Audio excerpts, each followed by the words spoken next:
And we got bananas in chat from Ape Rover, Shizuku3158, Randy Nicole, Billman68, Red Skimmer, Matsirat Matt, Lassie Child, City Light, Amy Kitty, User Bob, Kilgore, Cublex, the Mr. Kenny, Notbot EXE, and Mighty Cthulhu Cat. If I'm reading the bananas, it means that my chat is fixed. I was able to get the Streamlabs thing fixed, which is awesome. Is it nighttime again? Do I have to sleep in a bed again? There we go, sleeping in a bed. We got noises in the air from between streams from Kate11216, Apollo as well. Also Stevie Stebby. So thank you. You're probably not here, but I thank you anyway. We also got Podanu0 resubscribed for 2 months, and Sean5 resubscribed for 5 months in a row. Thank you so much for your wonderful support. Thank you everyone for tuning in. Make sure you've hit that follow button. And yes, okay, I'm playing the game of Demise. Stop asking me. Oh, keep asking me. Jeez. Right, let's drop off some shulker boxes, because these have different materials in from the ones that I need. And I think what I'll do is I'll shimmy some of this stuff around and empty one of these out. Very simple. Oh, that one's empty. Well, I didn't need to shimmy them around then, did I? Okay, don't need any of this stuff. La-di-da-di-da. And we're good. Right, I'm going to take this one over here. By the way, pre-stream music was In the Woods with Mourning the Death of Aracy, I'm not even sure I'm saying that right, and Pigeon. If you enjoyed those tracks, just picked them out of an obscure old record. You know, I was going to put on some blaring metal. I was in the mood to put on some blaring metal. I like to play pre-stream songs that are just on my mind recently, so I was going to put on some blaring metal, and then I thought, oh, I know what's going to happen in chat again. Oh, my poor little ears, why is the music so loud? Why are they screaming? Oh, jeez. So I thought, well, I'll randomly pick something else, and then I spotted that old In the Woods record, and that's an obscure little record. I don't think a lot of people would really be into it, but you know, should I be bowing to the pressures of people who can't stand the metal? That is the question. Did I let other people influence me there? Was I wrong to do it? I think I'm just gonna put like whatever I want on. I think I should just do that. Maybe just start playing some death metal every stream. Why not? Play the music you like. It won't be everyone's taste, but nothing ever will be. It's very true. It's very true. Nothing's ever going to satisfy everyone. So I'd rather just like stick to that. Put on what's current, what's on my mind, what's part of what I'm listening to. Because I listened to a little bit of Death Cult Armageddon yesterday by Dimmu Borgir. That was the first album that came out when I was like a mega fan. I discovered that was the first extreme metal band I ever listened to. Oh, well, I say listen to. I don't know first ever listen to, but like first that I really got into, and I was like, this music is crazy. And then Death Cult Armageddon came out like a year later, and I got all of my friends to listen to it, and they all became fans of Dimmu. And it was the last great Dimmu record as well. Oh, but it is such a good record. Such a good record. The In the Woods stuff was fancy, says CFR. Well, I'm glad you liked it. Good to know someone liked it. I mean, if you were thinking of going and getting the record based on those two tracks are the exception to the rule on that record, I will say. The rest of the music is very different. There's bits of it like that, but yeah. You want to hear real crazy? Try out Death Grips, says Doc T. Death Grips are one of my favourite like modern bands of this era. I've seen them live a bunch of times. They're awesome. Totally awesome. And I can't wait to see them again. I haven't heard anything. Like, I haven't seen anything on the old Death Grips radar, if you want to call it that. Like, I don't know what they're up to at the moment. Last thing I heard was that Gmail restraining orders, and I listened to a little bit of that, and I was just like, yep, this is too far gone for me. This is where I tune out. Oh, this bit here is kind of higher. I'm gonna kind of make this bit here a peak. Make it a peak right there. So we've got more noises in the air. We got Kilgore13111. Resubscribing for 20 months. We got Doc T subscribing with Amazon Prime. Smeddy24 for 3 months. And Cedric for 41 months in a row. We got 4 L's. Literally 4 LLLLS for 2 months in a row. And Matt Ratzimat resubscribing 4 months, saying 4 months. Thank you for everything. You're unbelievably motivating. Thank you for the nice message, dude. I appreciate that. Asuma, are you using Fabric for client-side mods like Shulker box tooltips? Yes, yes I am. That is exactly what I am doing. I'm being a filthy cheat and using mods. How could I? Betraying vanilla. No, don't take the game that seriously. Okay, I'm going to fill in this little gap here. I'm going to chop down. Maybe I'll leave this tree. It can get left. Right.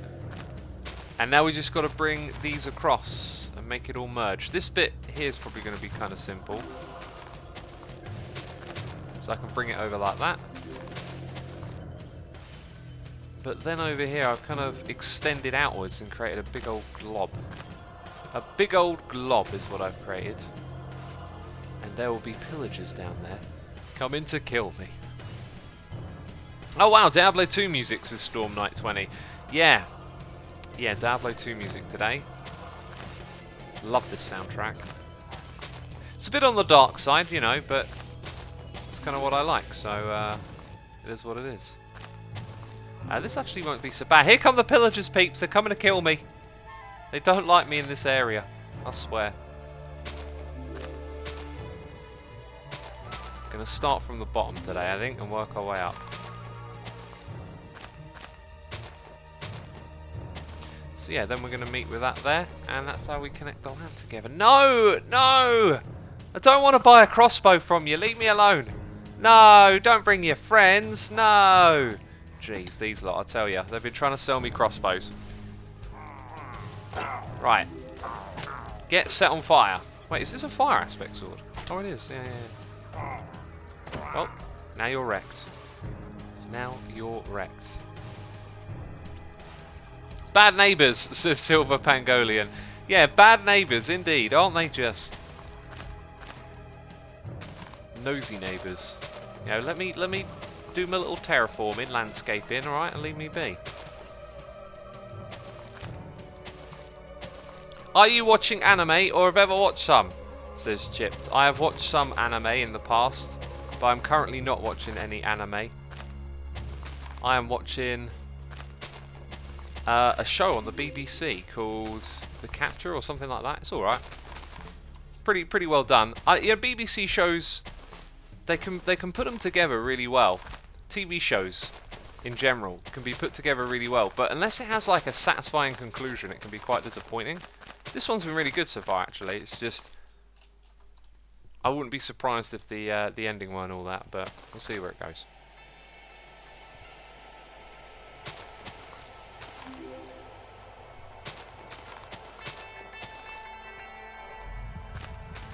It's like the squid emojis in the chat that never stops, says Badrin. Why did I read that message? Oh, now I've started it. Non-TV, I agree with your message about The Expanse. It's a 10 out of 10 for me as well, and I cannot wait for the next season. It's so good. I think I might re-watch the previous seasons of that. Like, if there's a show that I think's worth re-watching, that would be one of them. Get myself up to speed for the new season, you know. Pickle Guitar says, hey X, I have a good idea. The crossbows of the pillagers have durability, so what you should do is make them shoot until some of the villagers. Oh yeah, I know that one. Yeah, make them peaceful basically. Yep, did a myth busting episode on that.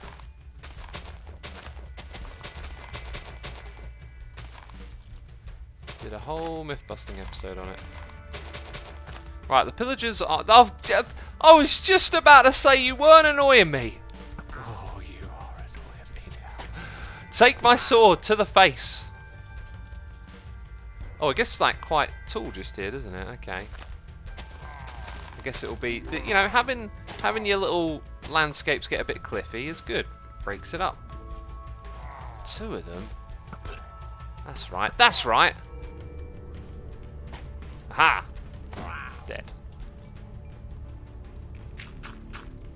Savage. Brutal. Dispensed of those, didn't we?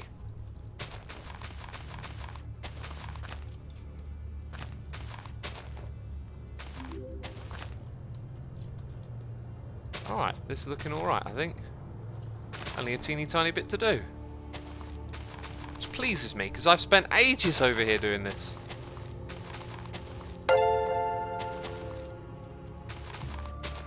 That's good for now. And there it is, the last few blocks.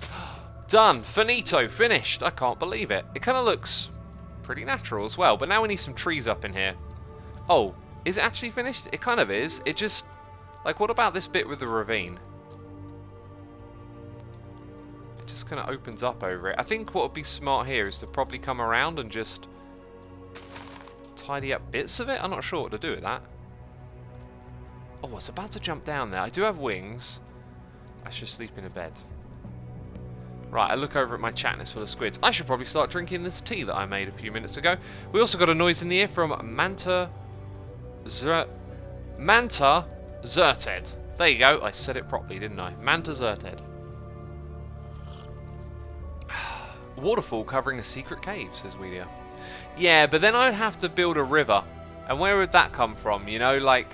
It's not a bad idea. If I'd have thought about it earlier, it would have been a great idea to integrate. Just wondering if I should perhaps push the dirt up. I could do it on that side and it would cover the entrance. I could do it on both, really. That's probably the way it will look the best from over here. And we certainly got plenty of blocks to do that with. Alright, let's give it a shot. But then, you know, once that's done, all the landscaping around here will be done. Okay, so I can hop over here. Not a problem. Gotta make jumping noises, otherwise it wouldn't be an X stream, would it? It'd be some sort of imposter stream. Let's get that one there.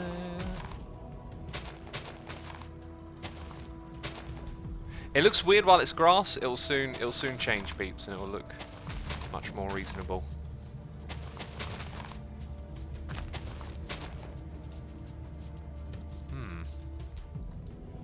I think actually what I need to do is just follow this. I don't know if the bit just being flat over the top there will look odd or not, but it is what it is. What are you doing? Says I love underage. Jeez, what a username. Goodness me. Oh, and I fell in a hole. Falling into a hole. I'm placing grass blocks. Now we're just figuring out the landscape. Camping Meerkat says, is it bad that I want X to die so he can build some amazing traps? Oh, right. I see. You're talking about demise. It's not bad. I mean, if I die, there's that to look forward to. But if I stay alive, then the game is kind of different. I don't know. It feels like... I don't really want to... I guess what I'm saying is you want to win. You want to stay alive and win. But if you die, there's still something... Like, the game just changes. So, it's not the worst thing ever to be out of the game, I think. Right, now those grass blocks, they could do with changing a little bit quicker if you ask me, but I think it's going to work.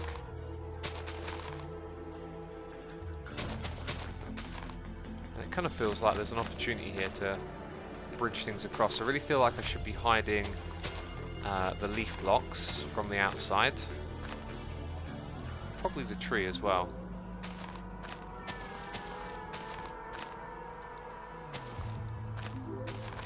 Yeah, this will work. This will work right here.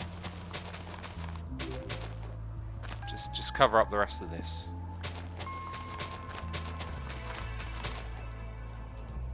Okay, now that looks still like a little bit of an awkward opening, doesn't it?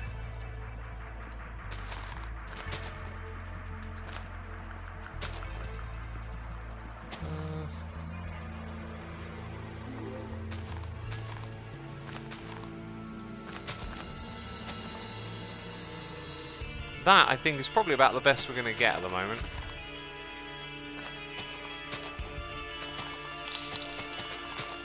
That is going to be my little entrance. If you happen to be flying through into here, you'll find your way into our secret idea place. Let's just make sure this is still lit up. Looking good. Oh, I love this place down here. We've got to grow more trees in this area. Ooh, good thing I came over here now. Oh, oh. Okay, okay, quick, throw down some torches. I'm under attack by a single skeleton. Get wrecked by my thorns, buddy. See you later. You have been dispatched. Okay, so we need to make sure this is lit up so we don't have loads of nasties in here. And I will go get more torches. Actually, I've probably got torches in my ender chest. Probably not, knowing me. But I crafted loads of them, so we can go get some more. Very good. We've got a noise in here from Folks23, here with a donation. Folks, so glad to have you back as of late. So good morning, Asuma. I hope you're very well today. I'm doing good today. Kind of woke up a bit on the late side with not a lot to do. So I just got on the treadmill for a bit, and then I managed to actually fix my issues with chat and with slobs before I started streaming, which was cool. But folks, thank you so much for your donation. I appreciate it. I hope you're enjoying the stream and the project, because this is just a crazy weird project we're doing right now. We've got to make the top area look like a proper foresty bit, and then we can come down here and make this look more interesting as well. Right, I really feel like I've hit it up with enough torches. Maybe there's the odd bit here and there that's dark, but we'll get it all with time. Oh yeah, there's also this area over here I've got to figure out. Got to get rid of all that water. Okay, so I'm going to need a lot of spruce saplings. I also want to do some digging here as well. There's so much I want to do. I'm spoilt for choice, people. Hey D, what have I missed? I'm at the Eurotunnel right now. How's your day been? Who's D? Who is D? I'm not D, I'm X. Is X... Okay, since the D key borders the X one, I'll give you that one off, alright? I won't punish you. Those Asuma punishments, eh? Oh, they're the worst. Any more saplings in here? Probably a few. Right, I think we'll resist putting them down the bottom here until we finished our digging. But I'll start... Yeah, it makes sense to start putting some up top. So let's grab the old ender chest. Oh, actually, I need to kind of plaster the top in torches first. See, you gotta think things through, people. Okay? This is what I've been trying to tell you all these years, alright? I'm a walking demonstration of when you don't think things through. That's why we gotta start thinking things through. Any more torches? I knew I shoved a bunch around here. Okay, let's just grab some sticks. Let's grab some... We're going to grab the saplings as well. So I'm going to leave myself with about 8 so I can grow a giant tree. Or 2. That much is a good idea, I think. Grab our fuel. Grab our coal. We'll make that much for now. I'm thinking about it. I'm probably going to need loads more than that.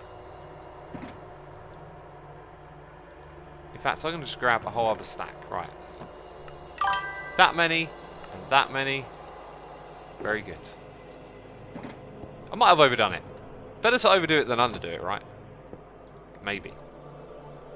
We've got noises in the ear from MC Nobby, subscribing with Amazon Prime, and Joe Bidner, resubscribing for 4 months. Thank you ever so much for the support. I appreciate it. It is time for me to plaster the torches. Now they're going to look a bit janky to begin with because they're on their own, but we'll eventually bone mill and put trees down up here, and we're going to turn this into a proper biome, right? That's the idea. So we do the torch spam first.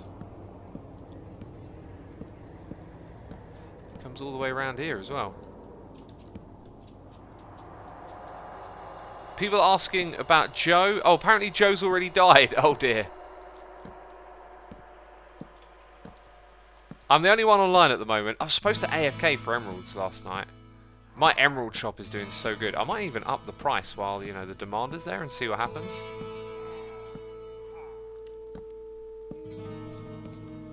But I was supposed to AFK, and I'll be able to do it all the time when 1.15 is out. I just try and avoid other people when I do it, because if they're in a village, it makes the sound of the raid over and over again, like the horn.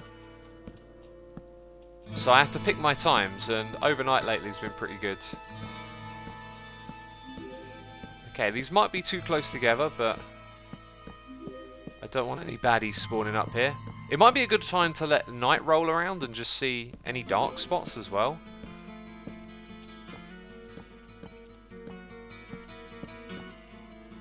Probably putting them way too close together, aren't I? Right, let's have a little bit more of this tea right here. Need to warm my voice up. Will run for fun, says Tristram. A song stuck in my head for years. Same here, man. Like, there are songs that you'll never forget every note of, and Tristram is one of them for me. Cuplex says, wait, is the raid down a global effect? That's a bit silly. Yeah, and when it was brought to Mojang's attention, I think they said that was intended, and then they bug fixed it. Did anyone watch Simply Sark's video about the biome update? I thought that was a really well made video with some really good critiques, like fair critiques of Mojang's development of the game.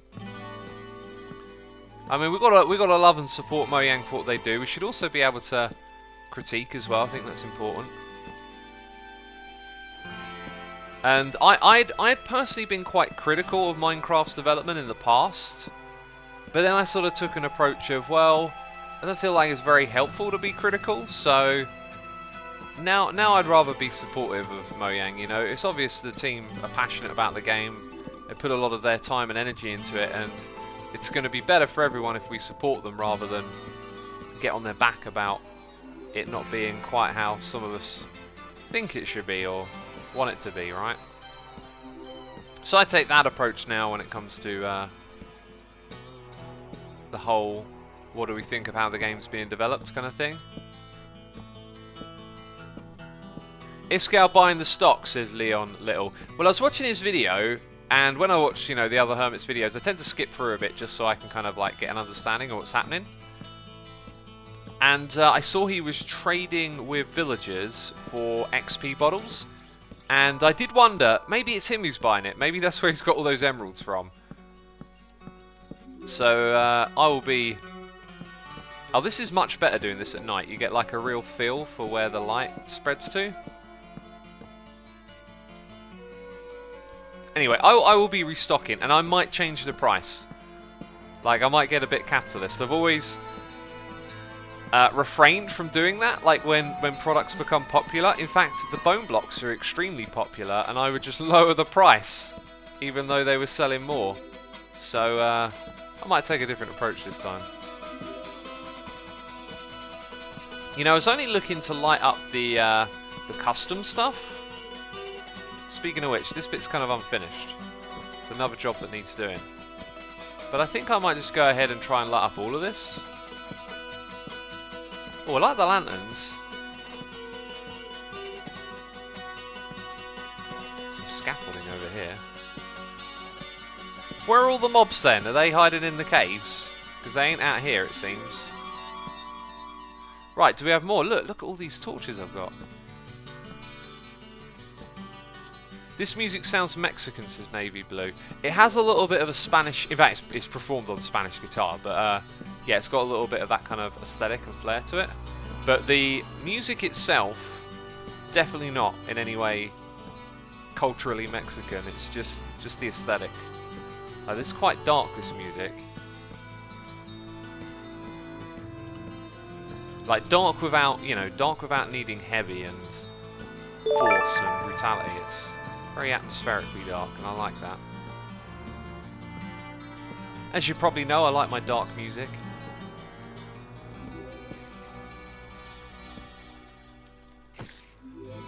Asuma, can you show the settings you put for the shulker box tooltip? Cheat tip, I can't because you can't see them in game. What you have to do is you have to go edit a file inside of the mod folder, and it's not very intuitive, so the names of the different settings don't really correlate to how you see them in game. But if you play around with it, what I did was trial and error. I changed one setting at a time, booted it up, and then saw what was different, and then eventually I got it to do this, where it just shows you the whole box and it doesn't compress the content. So it's possible to do that, you just got to trial and error it. Okay, we're doing a great job lighting up this area. I think I'm going to take it sort of down towards the water and then call it that, and that's sort of like a bit of a perimeter we've created. Hello baddies. And we got noises in the air, and I'll read them in just a second because I don't want to die while I frantically place down torches. Cool, I think that's a job done. Oh, speaking of which, a little bit of terrain adjustment needed over here as well, isn't there? Ah, we'll be doing more. We're just gonna, you know, do as much as we can today over here. I might do a little bit of redstone later, but I think it's unlikely. Alright, let's get over here. Asuma, did you really forget your face cam again? Says Papyrosaurus. I know, I'm so sorry. I keep forgetting it as of late, you know. We used to do it all the time, but lately, not so much.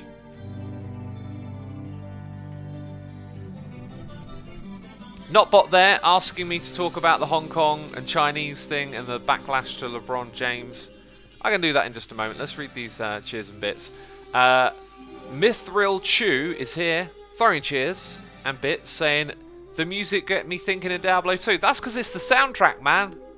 It's the soundtrack. What a great game.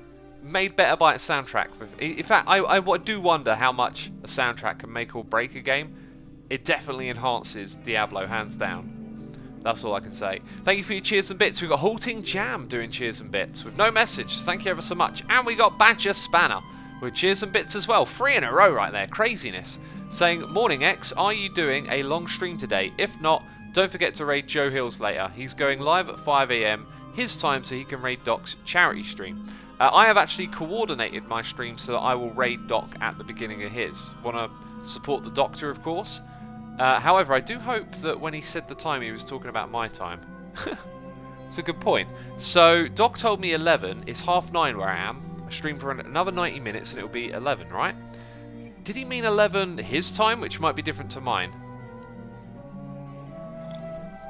Usually, when we talk in time zones, we're generally talking in relation to our meeting time, which is the British summertime or GMT. Okay, 12 billion, 11 UK. Brilliant. See, Doc was smart. You know, he didn't mention time zones. He didn't want to confuse me. Okay? Just says 11. Just keep it simple. 11 works for me. If you mention time zones, I'll start panicking. Panicking like Anakin. Right, let's go place these Spruce saplings up the top. So, someone asked me about my opinion on Hong Kong, China, LeBron James. It's such a big topic. I just feel like sometimes with this stuff you need to be... oh, there really is too many torches here. You need to be, I think, quite well informed if you want to talk about this stuff. And I do just feel like I'm not that informed on what's going on because I don't watch the news so much anymore. But I have caught wind of what's been happening. And when there are protests and the people are out on the street, I generally tend to support that because big systems of power generally have, you know, the innate direction to take people's rights away or to put people into bad situations. I generally tend to sympathise with people who are motivated to strike or take action, protest, etc. But, like, I'm not saying I understand fully what's going on, and they're right. I'm just saying, hey, look, I sympathise with this kind of direction most often. Now, being from a democratic, supposedly democratic, I mean, it depends how you look at it, society, we're supposed to have, you know, freedom of speech and stuff like this. Definitely seen some of those ideas infringed upon over here in the UK. Dude, I should totally replay mod this before the trees start growing. Let's log in. Just going to boot it up quickly. So yeah, these are values that I, like, sort of, I could say I hold them dear, but I think if you live in America, the whole idea of freedom of speech is drilled into you a little bit more. Over here in the UK, it's sort of just, it is what it is, and you don't tend to think about it a lot. But I don't really know a lot about the alternatives, what it's like to live in China, because if you want to be critical of what they've done over there, you can point at negative things, and you can also point at huge positives, like being able to bring, 1 billion people or whatever into the middle class. Like they've generated an extraordinary amount of wealth and actually brought that to the people of the country. Now, how did you get up here? Did you walk all the way around? Because the bounding box ends over there. Anyway, I'm aware of like workers' camps, re-education camps, stuff like that. Always play devil's advocate and turn the mirror. There's probably stuff that happens in our democratic societies that could be seen as ill-fated like that. The industrial prison complex in America has a lot of economic and racial problems built into it. It's almost like a trap that sucks people in. So I don't really know what to say on it, because it's such a difficult and big topic. But when it comes to LeBron James, now I saw the speeches that he gave, and I really don't think that guy thought about what he was saying that much at all. It really comes across as him being frustrated and disappointed that something has hurt him, and not really having any kind of credible argument to put against it. It looked really bad, what he was saying. It was kind of like, hey, do you know what you're doing is hurting me, and that's not fair, is kind of what he was saying, it felt like. And he just wasn't thinking about anyone else. I don't know, it was a really strange statement that he gave. Just not a lot of clarity in there, not a lot of nuance or perspective. It was very plain language, right? And it just kind of seemed to me like he just wanted to get out and say, look, stop this because you're hurting my needs or whatever, right? That's how it came off to me. What do you think, chat? How did it work for you? Night Damage there saying, I myself have stopped reading on Hong Kong. Far too much of a negative impact for my mental health. Yeah. I mean, I've said this quite a few times. If you are a person who is negatively affected by news, it might be a good idea to tune out from that stuff. I know it's supposed to be important to be informed, but sometimes I think let's leave it to the people that can handle that. I was looking on Twitter at a hashtag about Brexit, and I saw this like kind of mean-spirited tweet aimed at someone who had spent every day since Brexit had happening outside Parliament with a Stop Brexit hat on or something like that. And this person was like, oh, what a sad loser, spending all their time trying to stop Brexit. And I just think treating people like that, treating one another like that, and saying mean things about people that have a different view to you, it's just so sad. What I see there is dedication. Wouldn't you want someone like that on your side? Someone who believes in something and is so committed they're going to spend whatever they have to try and make a difference. When we think about, can we make a difference in this world, not a lot of us have access to anything to do that. Not a lot of us feel like we have the power to make change in the world that's meaningful. And someone has, taken about all they've got, which is to just turn up every day and shout and be that voice. And then they've done it. That to me is quite a credible thing. And people just seem to get a little bit too locked into, I don't agree with you, therefore you suck kind of attitude.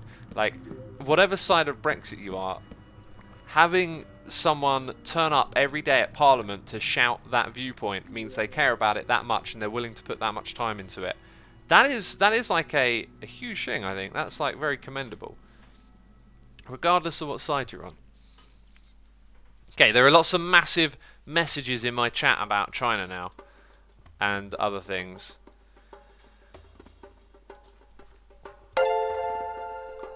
Cuplex, I like a bit of what you've posted here about people being racist towards Chinese. Yeah, okay, so like, I would have a natural tendency to support the Hong Kong, like I said before, supporting protests, but in no way would that extend to me like disliking Chinese people in any way because of it. If I don't like things about the Chinese government and how they do things, it ends there. It ends at like the power, right? When it comes to race and stuff like that, I really don't believe in racism or the like the way we operate in society revolves around race. I think race is more of a psychological factor than it is a physical one, right? I don't think we should be tying what one country's government does to all of the people in the country, because that country is going to be full of a diverse bunch of people who, you know, may have next to no involvement in what their government does. And so I see it as not being about race. I see it as about being the power that is there, and the power is in every country, like big systems of power. Hong Kong is a hot button issue. Hashtag hate the game, not the player. About the whole Blizzard banning the person who spoke out and the hosts that were there as well. That's really alarming to me, but I see it as like a very typically capitalist thing. That now that you know, there is so much wealth and power in China, like, these capitalist companies will very happily bend the knee to where the money is, because that's what they're built up around. So this kind of attachment of different ideals is sort of being exposed now, I think. The true motive of the business model and company kind of gets exposed in those moments. Like, I know it's a gaming company, and this is one of those things that I always feel kind of strange about. It's like, Mojang, for example, gaming company, but they're also a company. So on some level, they are trying to operate to make profit, and it's always interesting to see how that plays out, how far that goes. And in the case of Blizzard, you can see where they're hitting this point where they're now going to bend the knee to a different ideology, which is not what we expected.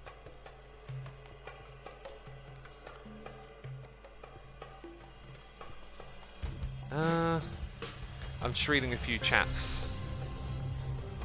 Reading a few chat messages here, peeps. And I've got loads of noises in the ear to catch up with as well. I think there's always a concern to me when people say things like, don't be rude to those who disagree, but when those who disagree are people who literally want you and people like you criminalized or losing protected rights or healthcare or access, but I'd never be actively rude, and then it got cut off. I think what you're saying is, like someone like myself promotes being nice when we talk about stuff to each other, but then some people are not and they're rude, right? When you're faced with that, I just don't drop to that level. That's what I wouldn't do. Like, if someone, if let's say, you know, you're on the street or whatever in a protest, or you end up in a discussion with someone. Usually when you're having these like political discussions face to face, it always gets passionate and heated. I would just stay calm and realize the person that you're talking to, it's not the end of the world if like they then don't agree with you, or you end up still disagreeing, right? Just be civil, be calm, and try and say your piece, and try and listen as well. Just stick to that, because otherwise, you know, if you're gonna get all heated and angry, then everyone's heated and angry. It's not very productive.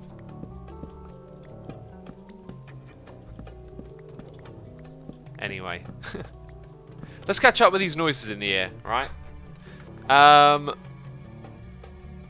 So we've got Folks23 with cheers and bits saying, I know I follow I know this is silly X, but My Little Pony is ending today. It's been a big part of my life for almost 9 years. Need some cheering up.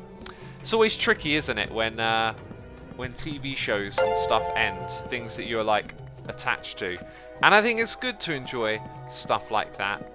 and be, you know, like, as I say, attached. Like, it's good to enjoy these shows and stuff, but remember that those things are kind of immortalized by the fact that they can be rewatched, that they can be digitally stored and given to new people and, you know, watched again, right? If you think about it in a materialistic way, like people in your life mean so much more to you than TV shows ever could. And so when I feel that, like, personally for me, this might not work for anyone else, but when I feel that, like, end of show sadness, like something comes to an end, I remind myself that, like, in the bigger picture, some TV show that you enjoyed ending, like, you can go back and watch that TV show again. It will be with you forever. But think about the things that you can't get back. Like, what if someone in your life passes away? And I always just try to avoid that kind of sadness, or like rationalize it out of my thinking, because it seems to me like a waste of energy to be sad about something that you have really, really enjoyed, right? Does that even make sense? It's kind of like, I feel like that's a point. What sometimes when I talk about some stuff here on these streams, I'm like, it's like saying something for the first time, right? And then it makes me realize if I spend a little bit more time, I could probably articulate this much better. But those are the words I've got for you right now, I guess.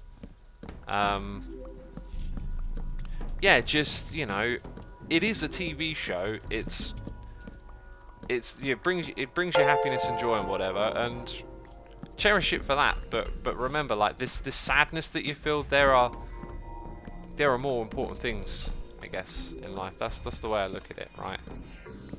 Because a lot of TV shows and whatnot, at the end of the day, they kind of like boil down to escapism. And so, you know, what things do you value that are real in your life, which is most of the time just people, right? Okay, let's I think I probably said it better the first time. Oh, I've got my camera account on here, and it's a wandering trader over with the trees. Quite a few trees have grown, and it's starting to take shape. That's really good. Okay, I'm going to keep the camera account up there. I get joy from breathing and waking up every morning, says Nikolais. That's brilliant. Like, if the simplest of things like that can bring you a good feeling, that's fantastic. That sounds like a good mental mind state right there. Like, I do meditation, and not every day do you have, you know, some sort of fantastic experience or whatever. But just being able to sit and be content with breathing and, like, focusing on the very, like, baseline of sensory input, you know, sensations in the body, the sensation of breathing, the closed eye visuals, you know, like what you see when your eyes are closed. There is something like all those little, I don't know, dark shapes and lines that are sort of swirling about a bit. Being able to be content with that is so powerful, like, because there's all these other stresses and things in life, and if you could just come back to those moments again, it helps you deal with so much, I find. Anyway, what I was trying to do is get these noises in the ear up. I'm so far behind. Let's drink some tea and let's read some noises. I apologise for being 14 minutes late. Jeez. Lupo, subscribe with Amazon Prime. Evil, that other guy, subscribe with Amazon Prime. Vanhard21 for 23 months.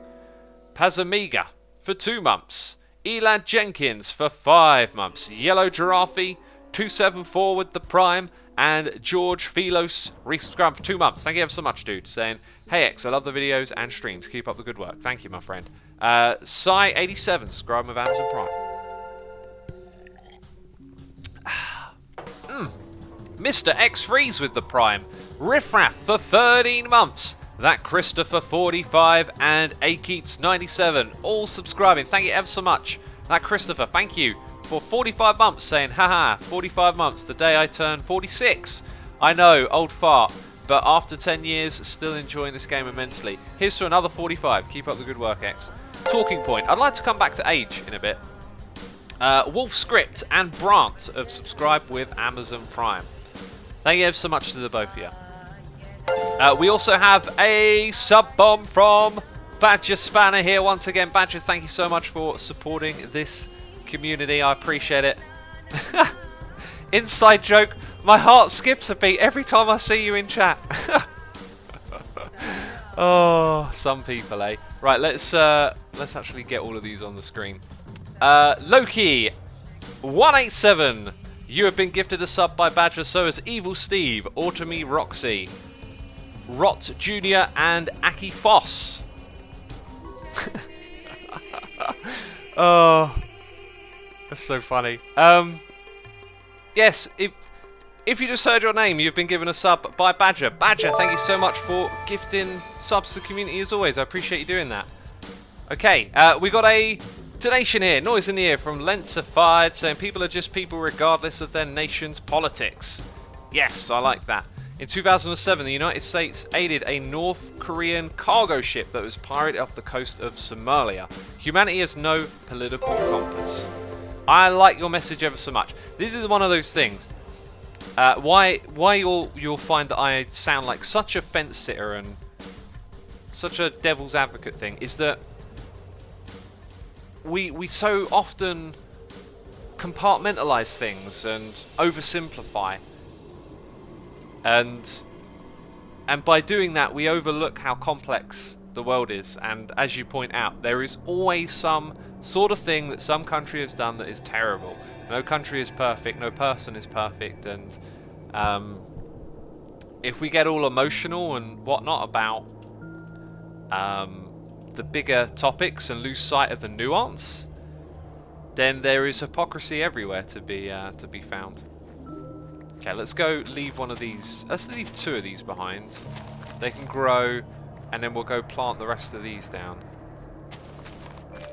Cuplex says, I brought some Dr. Pepper and Iron Brew from Woolworths today. I haven't tried them yet. Can people tell me what they taste in case I find it disgusting and waste a whole can? Cuplex, I would say don't drink soda pops to begin with. Like, they're terrible. Iron Brew and Dr. Pepper were my favourites if I were to ever drink. Dr. Pepper is basically cherry cola, and Iron Brew is weird. I don't know what flavour that is. I think it tells you, if you look at the ingredients, you can figure it out, but it's one of those obscure ones, like aniseed, for example, is like one of these obscure flavours that when you taste it, the name might not come straight to mind, like toffee or chocolate would. Iron Brew actually has, I think, a thing. It's not orange flavoured, although it might be orange coloured. Iron Brew is sparkling flavour. Oh, Dr. Pepper is trying to be prune plum soda. The ingredients over here in the UK are, if you read it, it's cherry and cola. Like, that's how I know it's cherry cola, because it's sort of written on the packaging, right? But, you know, it's been a long time since I've even looked at a soda can. Like, I really think sodas are terrible, terrible, terrible. I will probably make a video on Asuma Says. You know, it won't be me talking in the stream. I'll do some proper research and get some stuff together, because there are so many reasons not to drink soda pops. They're so terrible for you in many different ways. But I'd like to explain it eloquently rather than butcher some sort of science that I know about. Okay, looks like we need to do another round of sapling grabbing. That sounds like a weird game, doesn't it? Or like something you do to your neighbour's garden. Sapling grabbing. Oh no, there's an outbreak of sapling grabbing on Hermitcraft. Cuplex says, yeah, I know they're super unhealthy, but I fought them intentionally. Sorry, I saw them on the international aisle today, and I just brought one to try it out. We'll probably not buy anymore. I don't drink soda often anyway. I think trying something out every now and then's alright. But you mentioned something interesting there, the international aisle. So when I go shopping for food, I'm constantly trying to like reprogram myself to look at food differently, and I would always go wandering down the aisle with the more like candy, sweetie type of stuff, right? Like, I don't really buy any of it, but I'd always wander over and look at it. And there's international aisles now, and this to me like exaggerates the problem, because when I go down these aisles and you're looking at these like snacks, let me think of one that I haven't actually brought but I look at quite often. I think they're called flips. They're like pretzels covered in chocolate. And so there's some with like chocolate, then there's some with white chocolate, and then there's some with like unicorn chocolate, and it's all like pink and white stripes, and it looks ridiculous. Like, compared to a bowl of vegetables, this is clearly not food. But it's the packaging, it's psychological warfare going on. It's the packaging that's drawing you in and making you feel like, oh, I want these things, right? And then when you have them, hey, they're always the food with all the sugars and the additives, and they're going to be physiologically like addictive, these foods. So then when I see like the foreign things, like we have some Polish ones and some American ones and Indian, like all these other countries have got these little like foreign food aisles now. The packaging is all different and it becomes alluring again. I'd like programmed out all the Pop-Tarts and all the stuff like that, but then there's these different types of marketing strategies and colourful boxes with what they call food inside of it. Don't know if I agree with that, but anyway, like the international aisles really kind of like highlighted it to me, because there's all of a sudden there's all these wacky like different chocolate bars and candies that I never heard of, and I want to try them. But when I look at them, I'm reminded it's not proper food. Like, it's just packaging is what is pulling me in.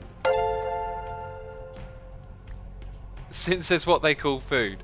I mean, I'm saying that just because, come on, we all know like candy bars is not proper nutrition, right? You just made me realise I left my Red Bull in the fridge at work. I won't be back to Monday night. Ditch it. Red Bulls are terrible too. Like, energy drinks and soda drinks are garbage for your body. Literal garbage. I mean, sure, you might get that stimulus of like renewed energy. I'll tell you what's better than like a little kick of renewed energy from an energy drink is getting your body into good physical condition so you don't need it. Like, my body's in good shape. I do working out like almost every day. Do proper resistance training, I do cardio training, I do a lot of walking, I eat right, and I never used to do that, so I can make a comparison to how I used to feel. Energy drinks used to like wake me up and get me going and make me feel good. I don't need that anymore. Like, I've got energy whenever I need it, and especially doing intermittent fasting. I'm now seeing how like you can go 20 hours without eating and then go for a run if you want to. Like, the energy's there. It's in your body if you look after it properly. It is there if you look after it properly. Give me 1 second, peeps. Okay.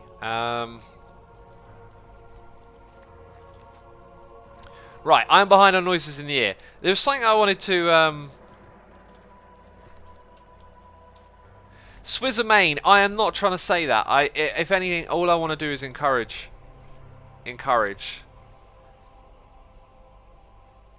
Look, to those that are saying like it's a flex or whatever, I'm like being like completely genuine. And if you don't do it, if you don't do the exercise, you don't eat right and all that stuff, all I'm trying to do is encourage people to do it, because it has been like life changing for me. I'm not trying to like look down at anyone. It's not about that. All I'm trying to do is give. I didn't get a lot of saplings from that, did I? I didn't get a lot of saplings. Your body is a temple, says Drive Bleak 47. Yeah, too right. I love that. That's the way I look at it.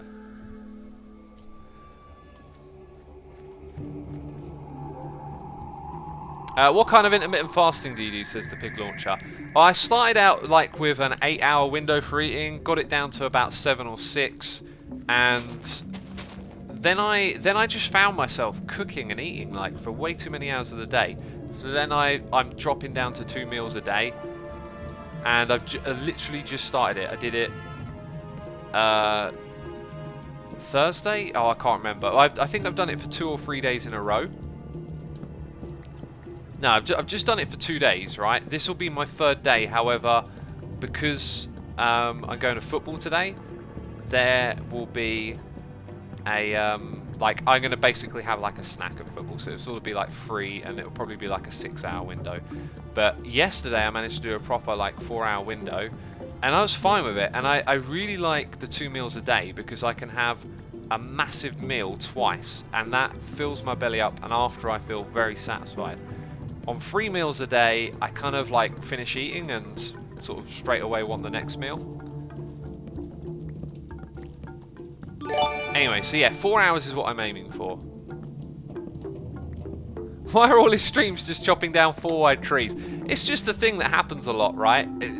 Oddly today I need it for the saplings, which is usually not what I chop down the 4-wide trees for, right? Usually I need the logs. But hey, now we've got a load of spruce wood for future projects, I guess.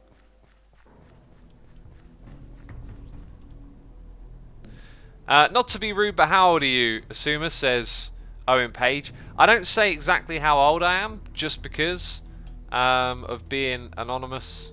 Not really anonymous, but you know, like identity online and all that stuff. Some of you can figure out my age if you're smart and you listen to things I say. That's fine, I don't mind. Anyway, someone said about being 45 and being an old fart. Like, I'm starting to feel like the older you get in life, the better life gets. You get to know yourself better, and you get smarter and wiser with time, right? I always look forward to being older in a weird way now. Never did when I was younger. But like, I was an idiot. Like 10 years ago, I was an idiot. I feel like, anyway, compared to where I am now, and I just kind of look forward as like now time moving forward is just time to grow. Time to grow as a person.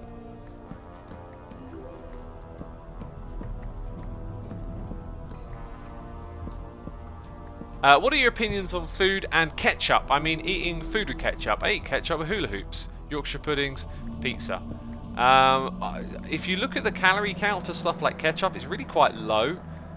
So, when it comes to using condiments like that, I avoided them just because they were something extra, which probably it didn't, like ketchup and brown sauce and all that stuff. It doesn't sort of look nutritious, does it? So when I was like first changing my eating habits, I just kind of cut that stuff out without thinking about it.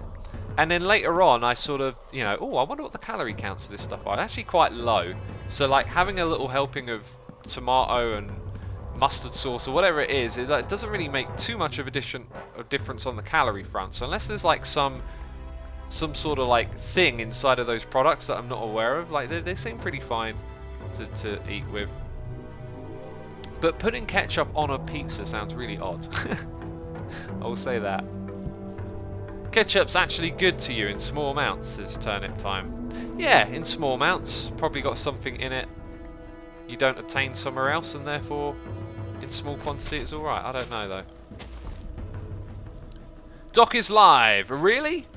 Oh, maybe it's an hour the other way. So maybe it was like an hour the other way around. So anyway, 11 is when I'm going to raid him. Do not raid, says Badger capital letters. What, ever? Ever? Jeez. I'm behind on noises in the ear. I'm aware of that. I just want to go have a little look at what we've done with this. We've done a fantastic job. A fantastic job. There's just a few more places to put trees. And you can clearly see like a lack of bone meal. So we'll come around and bone meal the place eventually as well. But yeah, just a couple of spots that could do with some trees really. Some of these saplings might nether grow and I might come back and punch them out, is the idea. And I think that's kind of it. That's pretty much it, yeah. Oh, right. Oh, I'm super stoked to that. I know what we're doing next, though. Clearing the throat. Right, so noises in the ear. Where did we get to? Akeets97, Wolf, Script, Brant, all subscribe with Amazon Prime. Then we have cheers and bits from Reneva saying, Asuma, are you familiar with FOMO, fear of missing out? Yes, FOMO. I heard someone say that the other day and I was like, FOMO? Oh, what was that mean again? Like, I heard what that is. Yeah, fear of missing out. If so, what are your thoughts? Oh man, I feel like I need to now pay a little bit more attention to that. But I remember seeing a whole thing about FOMO, so fear of missing out.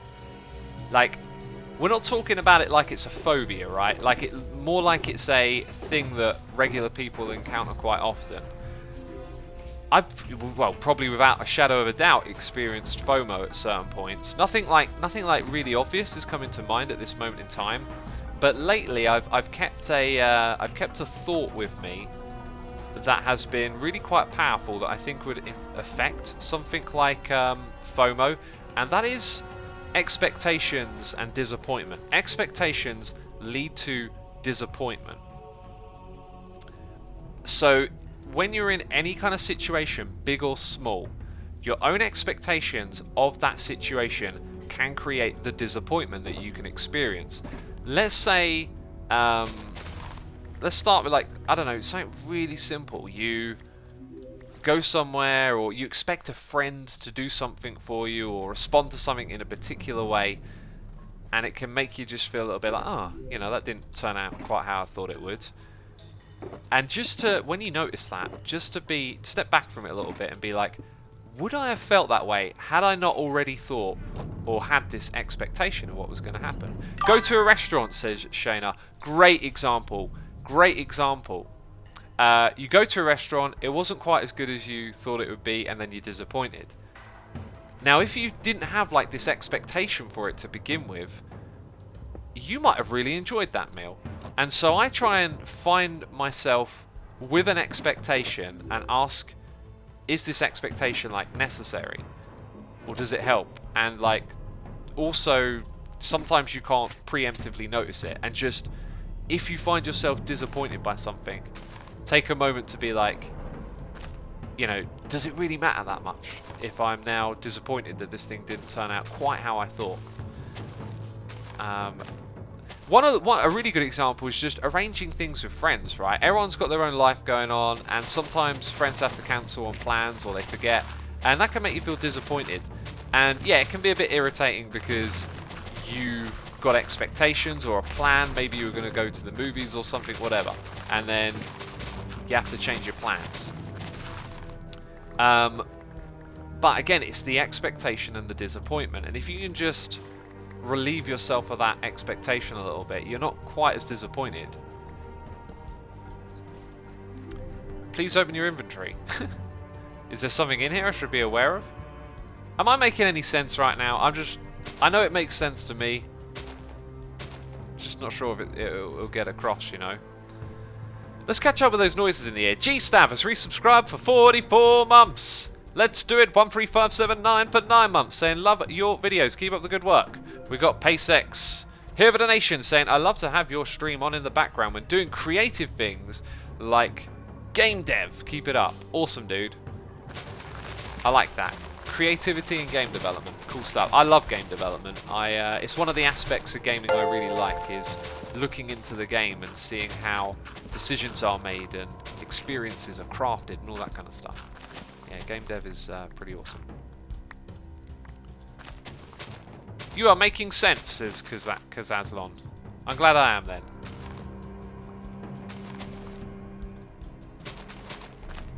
Makes sense. Easier said than done, though, says Lich. Yeah, probably is easier said than done, but I find with these things, it's the act of trying that slowly builds with time. You can't really expect to just, you know, figure it out day one.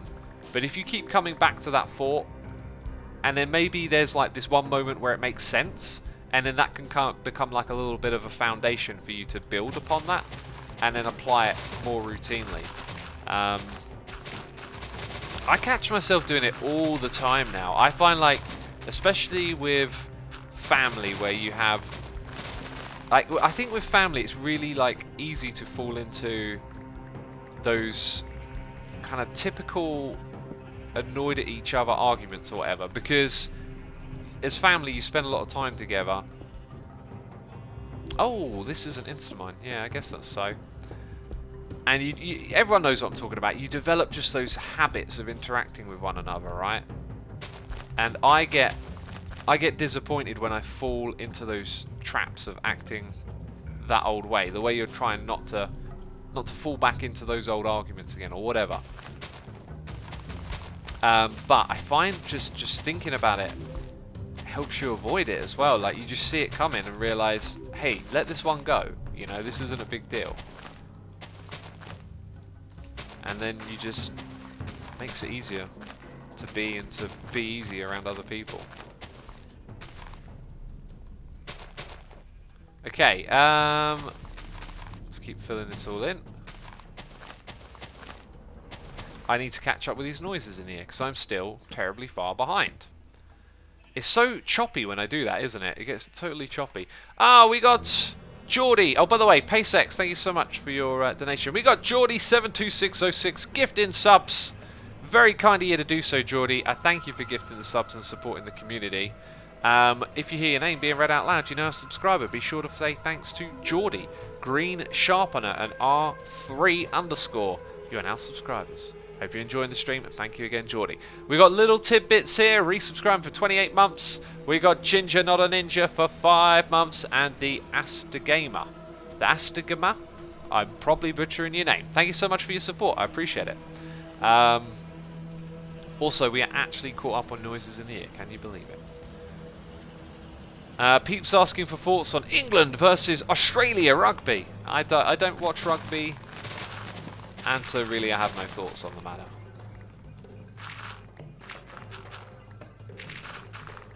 Assume Joe Hills is live, raid him. That's not how this works. You don't just raid someone because they're live. I'm doing my own stream. It would be weird if I raided someone right now because I'm in the middle of the plane. I think because we're underground it's making this insta-mine super weird and choppy. I mean, it looks horrible, doesn't it?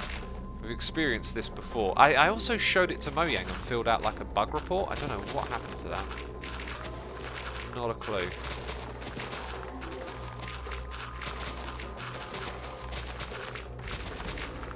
Alright, this shovel ain't gonna break, is it? It's not gonna break. We're good. We're good in the head. Right, while I do this, I've got to remember to do that as well. Plant down a few trees here and there. Keeping the underground forest going. I love this. It reminds me of like a super hostile map, because there would be levels where you'd be like in an underground forest and it would just be not something you usually see in this game. Oh, what did I just put in dirt or something else then? Ah, it doesn't matter. X, don't let your tea get cold, says Seister. I think... Oh, whoops. I think it's probably... Oh, this is not finished. I thought it was finished. We've got... Pavow. Here, gifting subs to Fail Rail. To David Joseph. To Just Jesty023. Epsilon and Buddy744. Pavow, thank you so much for supporting the community. I appreciate you gifting those subs. If you just heard your name being read out loud, be sure to thank Pavow for the generosity. Appreciate you doing that, buddy. Thank you ever so much again. You need to eat, says Emerson Apex. I need to eat, don't I? Oh, that's making me feel a little bit hungry. Pavow, I'm reading your message. Awesome, dude. Thank you for doing that. Woohoo for later streams. Well, this is an early stream for me, so I'm guessing time zones mean you're in the upside down part of the world, right? That's right, your part's upside down, not mine. Jeez. Yeah, so on the weekends, like this kind of time, I stream in the morning, and on the weekdays, I stream in the evenings. That's just the way I roll. Yeah, while we're doing that, let's do some plugs. Oh, everyone loves plugs. What plug are you going to do now? Advertise something, Assume. Advertise something. Let's go with the Sumer Says channel. I don't have a preview of the video, so I don't know if you're looking at it or not. You probably are. That's a good point, actually. I have no preview of the stream today in order to fix slobs. So hopefully it's on your screen. That is my new channel, Asuma Says. If you watch these live streams and like it when I start talking about stuff, you will probably like that channel. There we go. What else do you want to see plugged, eh? Plug requests. They're a thing on this channel, believe it or not. Someone will ask for a plug. Discord, says Karat Cravat. We got a Discord server. It's called the Asumaverse. And you should join it and hang out with like-minded peeps. There are stuff and things happening, and weekly announcements for events and things going on in and around the servers in the community. So yeah, lots going on there. You should join it if you want to hang out with like-minded peeps who enjoy these streams. Bam, there we go. We did one. We did one. Ibanez plug says an 8-string guitar. I don't have one of those. Oh man, I need to play my guitar again. Last time I enjoyed it so much, and then I just haven't had really much of a moment again. Haven't had much of a moment. That is true. Okay, the inside forest is going to get pretty ridiculous with the amount of saplings I put down, if they choose to grow. Right, I think that'll do on the old sapling planting. I've left myself with one, which is not enough to grow a big tree. That's kind of a bit concerning. Did I leave a big tree out here? No. And there are no saplings on the ground. Well, I'm going to take 2 saplings back from somewhere then. That I think would be smart. Let's get in here and take this one and that one. There we go, cool. What do you generally do for exercise? Are you just a gym rat? Or do you like any other activities on top of the gyms? Things I like: biking, trail running, swimming, etc. I'm pretty fit, but I despise spending all of my workout time in the gym. It's so refreshing to get outside sometimes. I like running, although because it's winter I run indoors, and I like cycling, and because it's winter I just really don't enjoy cycling as much in the winter.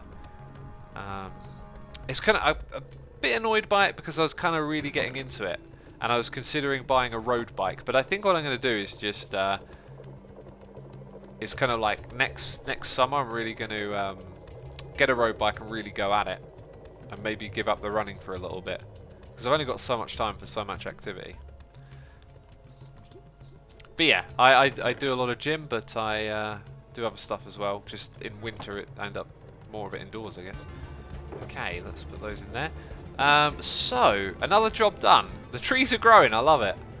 The torches are down, right? I still got, no, I put them all away. I think the area is well and truly torched up. So next job to do is over there. We need to drain the water. We need to drain the swamp! No, I should have said that. If it were a swamp, I could have said it. Jeez, I had to build a wall yesterday in my video, and I was like, I've said build a wall, now everyone's going to say something about that. Look, it's literally me building a wall, okay? Don't look into it that much. Maybe you have talked about this a lot, but can you talk a bit about your meals? Like, what dishes do you eat and such, as Kasura? Oh, I talk about that way too much, yeah. Yesterday, though, I'll tell you what I ate yesterday. I cooked this meal that I hadn't done in ages, and it's so gorgeous. So gorgeous. I'll tell you about it in a second. Let's just focus for a bit. Where are my sponges? There they are. I'm going to need a furnace. Is that the one with it? No, it's not the one with the furnace. And then I'm going to need some fuel. So these 3 things. Sponges. Fuel. Furnace. Organisation. Okay, chuck that in there. And we'll have one of those for now. Cool. And then getting started with this, I'm actually gonna need some blocks that I kind of gotten rid of, right? I'm gonna need some. Oh, it's kind of dark in there. Let's grab some torches. I'll actually need those. I'm gonna need, like, you know, dirt and stuff like that is what I'm saying. We got a noise in the ear from Badger Spanner doing cheers and bits, saying, X, I think I know you well enough to. I think I know you well enough now to tell you that I think you're a total nerd. Couldn't resist.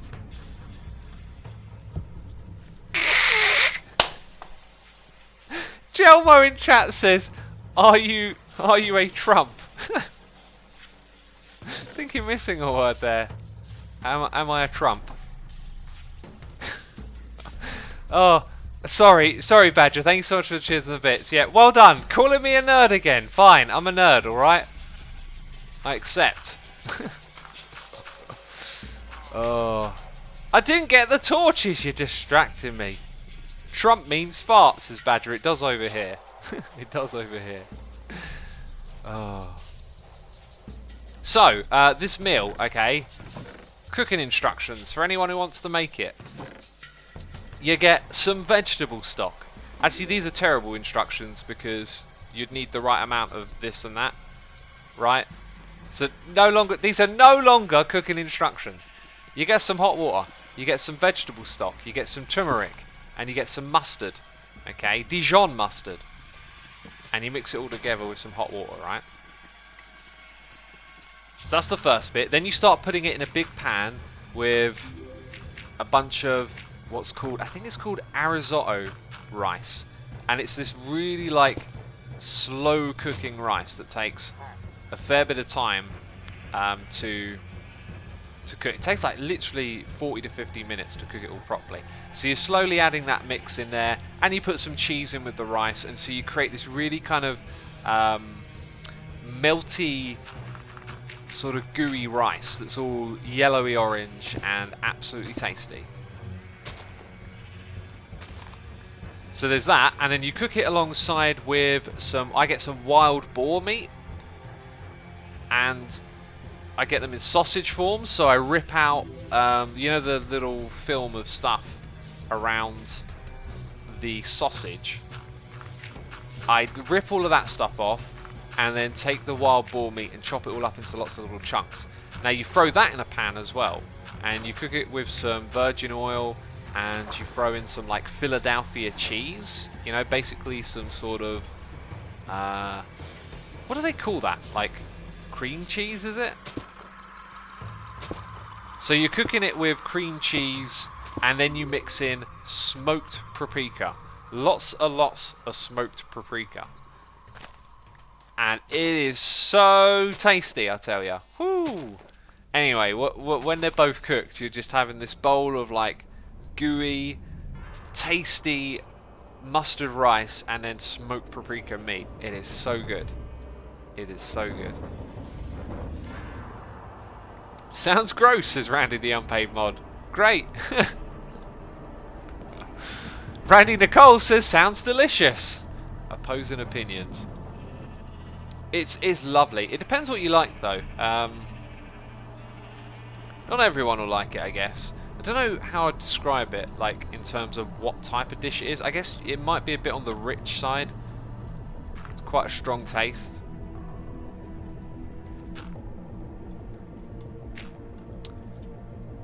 Lol, nice. Cooking show time, says Arangelo. Arangelo, welcome back, my friend. Cooking show time. That was what I made the other day. Venison season. Badger, yes. I want to stock up and put loads of venison in my freezer this time. They're not sponges! What am I thinking? Oh, jeez. That's a total derp. I've got to press the button for that one. That was just silly. Don't know what just happened.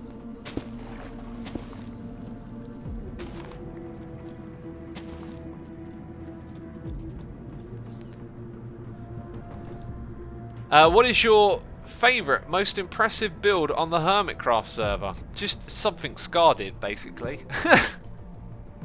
What's your favourite build on Hermitcraft? Just pick something that Scar built and I'll shut up, okay? Literally just something Scar built. That'll do. There's your answer. Take your pick.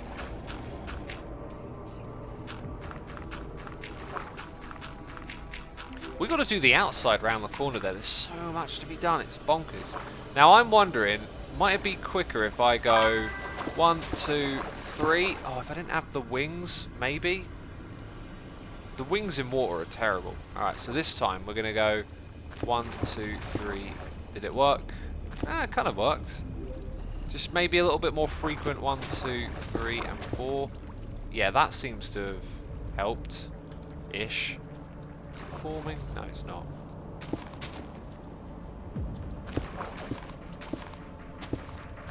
Is this working? Kind of feels like it's working. Now the problem is when we get over here, we've got to stop it coming all the way back. Which we did. Okay. We might be wasting more sponge blocks this way, but it kind of feels like it's working.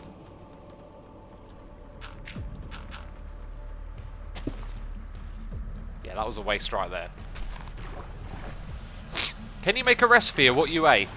I could do. Oh god, I'm going to sneeze. hopefully my mute button worked properly and you didn't hear that. Bertie McBurt is here, resubscribing for 2 months. Thank you ever so much, Bertie McBurt. It's always been like on my mind a little bit to make like a cooking video or something along those lines, but it's just time and effort, and I don't have the time really. So until I do, which I don't know, it might be years away. Because I've always said, like, if ever the whole Minecraft thing kind of dies away, it'll just free up time to do stuff like that. If Minecraft becomes less of a priority in terms of, like, my job, then I can pursue different creative avenues.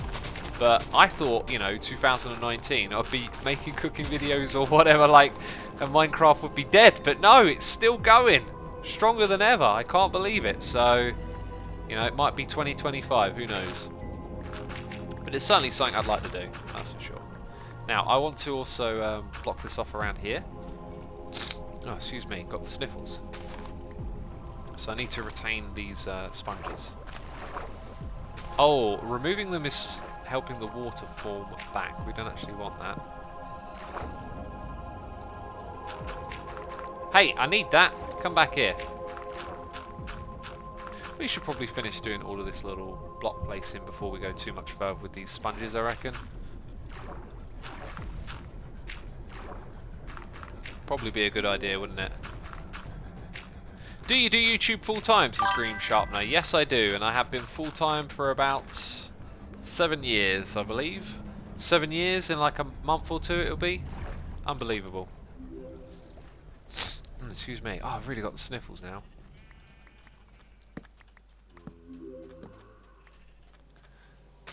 X, I need to troll my friends. Do you know a good one? Says Gelmo. Oh, I know a great one. I know a really, really good troll. Yeah, I know a fantastic troll. Oh, it's such a good one. Yeah. Yeah, I do.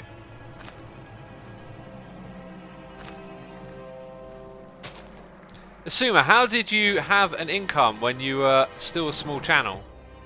Well, the question kind of answers itself, right? Like, I had an income. It was just a smaller one because I was a small channel. I mean, you start off with nothing and slowly it grows.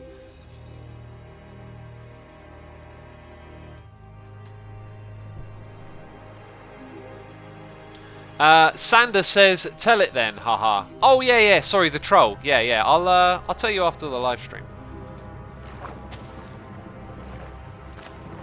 I like the music, says Wintry Whispers. Me too. Me too.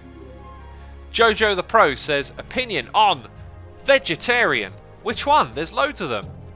Oh, being vegetarian and all that stuff's kind of great. Like, I eat meat again. I was a vegetarian for like 5 or 6 years. I only started eating meat again because of like weightlifting and wanting to grow my body, and like it didn't really seem possible on a vegetarian diet. I think if you were to eat eggs, it probably would have been, but I don't know if that counts as being vegetarian.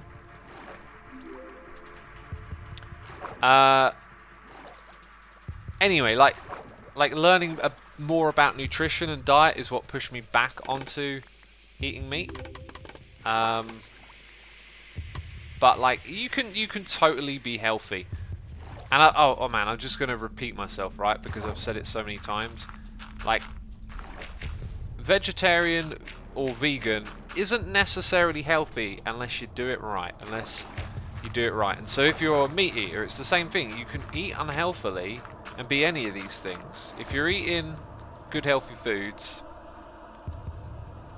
you know, your vegetables, getting all your veggies in there, then it's totally good. If you're vegan though, you will run the risk of becoming deficient on certain oh, why do I keep thinking of the wrong word? Vitamins. I think vitamin B12 is one of the ones that vegans become deficient of, because you can only get it from meat products. But that's just something you should know about if you're doing any of these diets. As for the reasons to do these diets, I'm so on board with the unethical treatment of animals. Like, it's utterly disgusting. I get my meat from like a local farm where the animals are raised locally.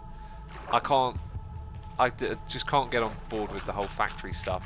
And sometimes, like, I eat out now, like at a restaurant or whatever, and there'll be meat in it, and I'm kind of aware that that might have come from a like a factory, but I'm just looking at it like I need to reach my goals, and I'm not going to overthink it. Like, if I'm out at a restaurant, it might be local, it might not.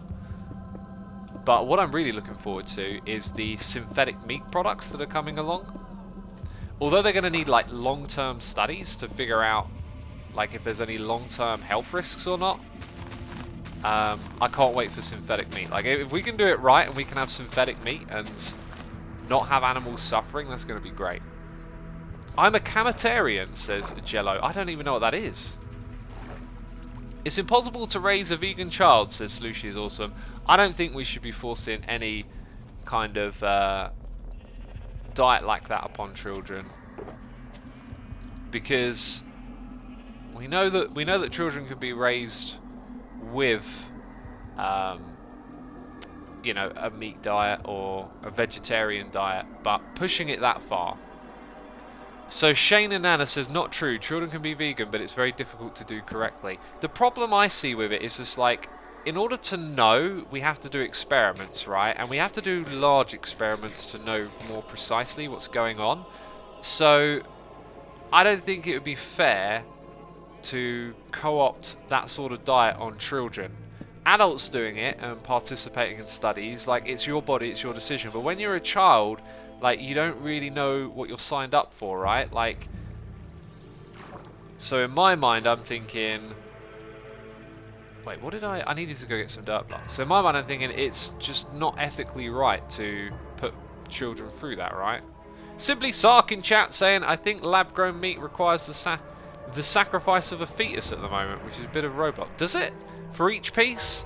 I've watched a few videos on synthetic meat. You know, I like my edutainment, my sort of like news channels covering interesting things, and that being one of them, like synthetic meat. Where's that going? I don't recall them mentioning like needing a fetus. That's not something I've heard. Doesn't mean it's not so. Just that's rather surprised me. There was a long discussion on national radio last week about synthetic meat. Biggest issue for the currently salt contents. The farmer's rep was happy for people to go as locally as all the options are ecologically similar. Interesting. I get angry when a dog owner forces a vegan diet on them, says Crafted Jedi. Yeah, I think the case of animals being fed, like, forced vegan diets is kind of irresponsible. I think it's just people aren't really thinking it through. Animals are different to us. We can do it, they can't. The other thing is, I think there's a huge detachment from reality sometimes with certain people who follow these vegan and vegetarian things, and I was definitely one of them when I first started to learn about animal cruelty and all of this, right? Like, I used to think hunting was disgusting. How dare you hunt an animal and all that kind of stuff, right? But then I eventually, thanks to Joe Rogan really, like, found my way to different people who do things differently from you. Like, when there's someone doing something different to you, live in a different way, it's better to learn from them than to put your foot down and be like adamantly opposed to hunting. And through listening to his podcasts and like interviews he does with people who are hunters, I realized that hunting is like really quite a different thing to what I thought it was. I used to think it was like maniacal people who get off on killing animals, and it's not really. It's a totally different thing, and it's rooted in our history as people. Like, we were hunters and gatherers. Like, it is part of nature to hunt, and we have all of this food available to us that we don't really know where it comes from. We don't understand. Like, we're so detached from the circle of life, or, you know, I think that's all I need to say, right? Like, we're just detached from the reality of where our food comes from. so detached from it and don't realise that there's other perspectives to be had.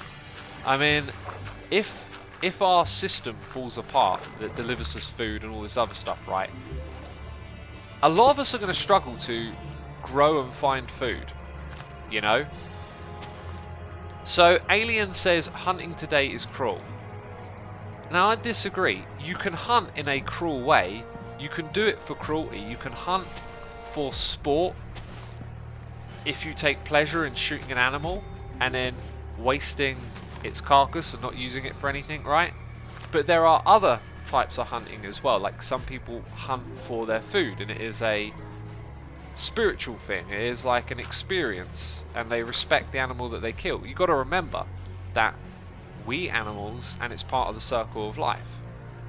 And that can be a thing of respect. You respect that the animal you kill to feed yourself, you know, that it gives you that sustenance. It can be a spiritual and positive thing. It can also, like, you know, like I think fox hunting in the UK gets a bit of bad reputation because they show all these like posh troughs, as they call them, you know, parading in their fancy gear and they're just shooting the foxes and then throwing them away. And yeah, that stuff looks ugly. There's also a reason why they do it. It's because foxes are quite vicious and they go after chickens, so they're sort of protecting their livestock as well. There's always just a much more nuanced way of looking at these things. In a lot of places, hunting is necessary to keep deer population and stuff in the right place, says Zalgraz. Yes, another aspect of hunting is that population control is important. Troughs. X, come on, toffs, says Folks. Toffs. Sorry, you know what I'm like with my pronunciation. You know, I'm trying to say one word and then I say another word. Johnny wants to know what I think about the extinction process. We can move on to that in a moment. See, I just said process instead of protest. Same thing applies to all products nowadays. Nobody has to think about how their shirt got made, for example, says Tom Neal. Exactly. We're all very detached to where the things we have come from. Like, you might have a Samsung phone in your pocket, right? Like I do. I have a Samsung phone. And I almost brought a Fairphone last time round, but I couldn't really afford it. I think next time I might be able to afford a Fairphone. But anyway, I got a Samsung phone. And you won't look at that and think... Like, you won't think about some kid in a gold mine in a country that you don't know the name of. Like, I don't know what country it is, but there's all these horror stories about how the gold comes from, like, child labour, working these horrible conditions in mines. And sometimes when I mention this stuff, I'll see a comment, like, when I go look at the comments, and someone will, like to shrug it off. You know, like, don't be shrugging this off. This is real stuff that happens. And if you have a Samsung phone, I'm not saying it's your fault. I have a Samsung phone. I just think we need to like pay attention to this stuff more and figure out ways to get past these problems. And I do think that in general society heads towards the solution over time. It may take like some difficult paths to get there, but if you just think about what life is like today and then go, do you want to go live 50 years ago? Do you want to go live 100 years ago? 150 years ago? The further back in time you go, the more problems there are, the more diseases we haven't figured out how to cure, the more lack of, you know, healthcare and dietary knowledge, and like things are generally getting better. It's just a really rocky road to get there. What on earth did I start with? I just keep talking. Jesus, I just keep talking and don't know where I started with this stuff. Anyway, so to go back to the hunting thing, like if you're like against hunting, I'm against hunting if it's cruel. I'm against it if someone grabs their gun and goes kills an animal and doesn't eat it and doesn't care about why they killed it. But also, like, take the time, go listen to like some Joe Rogan podcasts. Look at who his guests are. Look for the ones where he brings on like a hunter, and learn about people who know more about this topic as well. It's the same thing with everything. Learn about it from both sides. Figure it out from both directions, because there's always a more nuanced and detailed story to know. And there's always reasons, like, you know, like the whole hunting because you're controlling populations. You know, if you stopped hunting, then all of a sudden you might have this really big problem on your hands. And Just stuff like that just doesn't... You don't come to mind unless you're in the know. So it's good to listen to people with a different view in the know. So someone asked me to... oh, here, actually, I like this one. The one odd done says, people exaggerate how bad today's society is, but overall we're getting better day by day and at much rapid pace. We've always had problems and will. We just need to put effort into eliminating as many as we can, which we have been doing. Couldn't agree more. As someone who used to be very misanthropic and pessimistic and we're terrible, humans are ruining the planet and all this, like, you know, you could argue we probably are doing terrible things to the planet, but having a more balanced perspective on things and learning about these things, you can clearly see a lineage of us getting better, at least for ourselves on this planet. We might end up wrecking a lot of ecosystems and making animals go extinct along the way, but in terms of our own survival, like, and the quality of life has undoubtedly improved over time. And there's this book that I read called Factfulness, right? And a lot of people have got this idea in their minds that, like, Africa's a third world country and there's all people sitting around, you know, without food to eat, and that is certainly the case still to this day, and we should continue to work on these problems. But, like, it's not like it was when people were brought, like, awareness was first brought to, like, first world society, what the conditions of third world society was like. It's really progressed a long way since then, and most of the world is not living in poverty as it once was. Like, progression has been made, and this book, Factfulness, like, kind of runs through a lot of things like that, like how most people seem to think like Africa is very poor and a lot of people, you know, can't eat and get clean water, and again, some of that is still absolutely true, but statistically it's so much better than it once was. So much better. It's a really good book, Factfulness. I'd highly recommend it.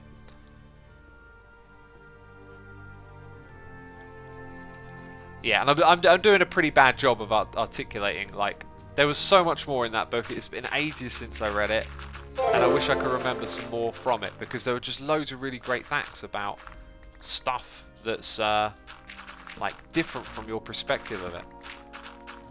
And it's all statistical as well. It's all about getting the actual statistics together and not just relying on whimsical impressions of stuff. You know, some people in Africa are in that position because of bigger countries. Oh, without a doubt, I am WowMG. I'm in colonialism, and stuff's so very interwoven in the world. Like, we all affect one another. And yeah, without a shadow of a doubt, have richer countries made that happen in those countries. But we got to just keep moving forward and keep trying to change the problems, right? Try and fix them. Orangelo says, on a different topic, why are we emptying out that lake? We're emptying it out because the bit up ahead is going to be a garage underneath a restaurant, so there need to be some depth. And I'm going to build a redstone elevator here. I don't know how big it's going to be, but I mean, I probably didn't need to actually do this bit right here, but I just felt like clearing it all out. I mean, I like how weird and wacky the area around this place is. Like, we've got an underground forest on the back of Idea. It's just so odd, and we're just going to continue that. We're now just going to have this, like, cleared lake over here. Have I been doing this the wrong way again? Like, do I need to keep doing it this way? Oh no, keep placing them. Why did I start swimming? I don't have the wings on. Keep placing them everywhere. Don't stop. Don't stop placing. Don't stop believing either. Oh jeez. One over here. It looks like it might work. Yes, it worked! Okay, that was so much better than throwing down loads of dirt, right? Sweet.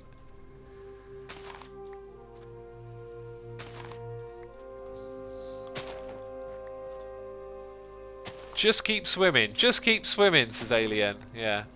Just keep swimming. We got noises in the ear from Birdie McButt.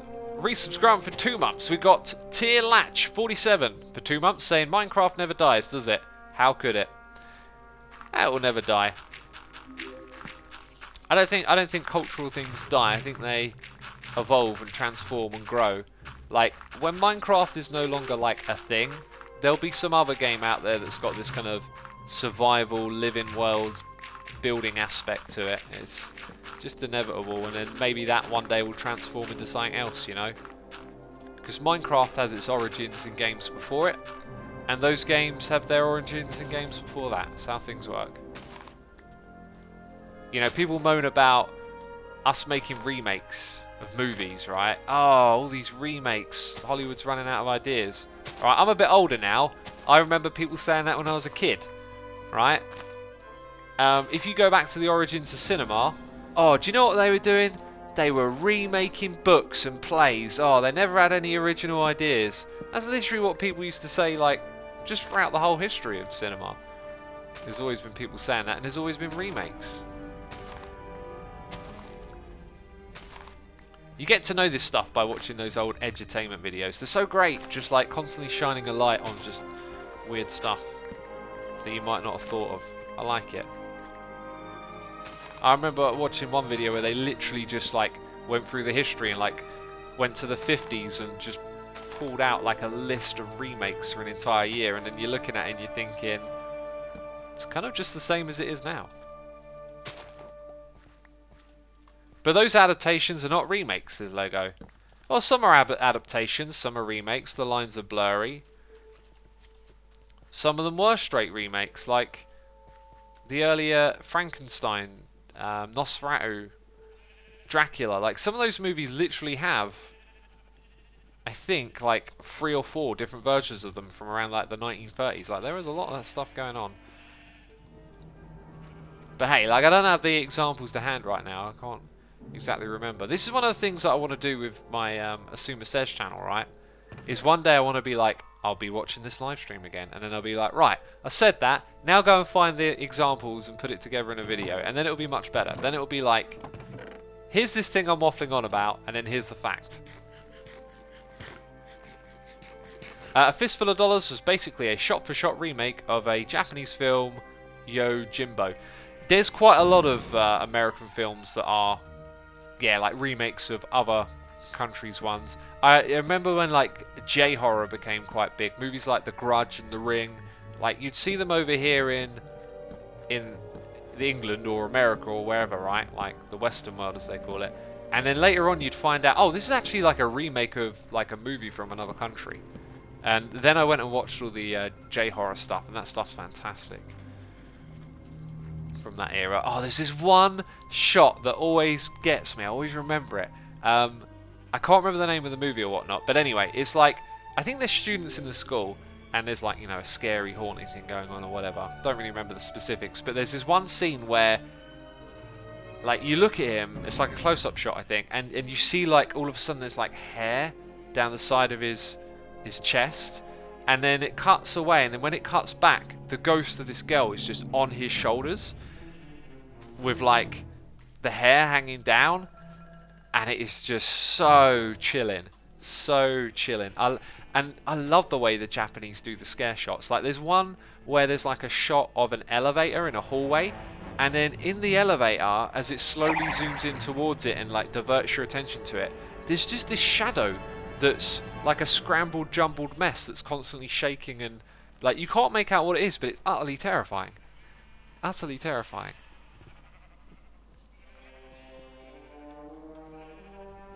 Have you seen Eraserhead, and what do you think of it? I've tried to watch like the opening 10 minutes of it. David Lynch, right? I never got around to watching that one properly. It didn't suck me in straight away. I was quite young when I went to watch that one, so I was probably pretty impatient as well. I should probably really get around to that one day. Okay, we've cleared this out. Now I need to find something else to do. I mean, there's an endless amount of stuff to do around here. I can't remember what else needed doing. Oh, there's probably just more terraforming, right? I can think of a couple of spots. Korean horror is amazing right now too, says Badger. If anyone wants to recommend me like some really good horror movies, I'm always down for that. I haven't watched so many lately just because I kind of like burned out on it. Like, I watched so many, they were no longer scary anymore. We got noises in the air from that Jared resubscribing for 12 months saying howdy X. 12 months, that went super quick. Here's to 12 more. Thank you, that Jared. Goldie face in chat right there. Appreciate 1 year of support. Hope you're doing well. We got Camo J123 for 36 months in a row. It's an emerald face right there. So celebrating the year anniversaries. 3 years from Camo J. Thank you so much. And we got Samuel L. Johannesson. Actually, I just added the L. It's just Samuel Johannesson. Oh, for 9 months. Twitch baby right there. Thank you ever so much. Appreciate it. Oh, excuse me. Right, do I have my bed with me? I do. Let's go around the front first of all. Raid Doc with Bad Omen.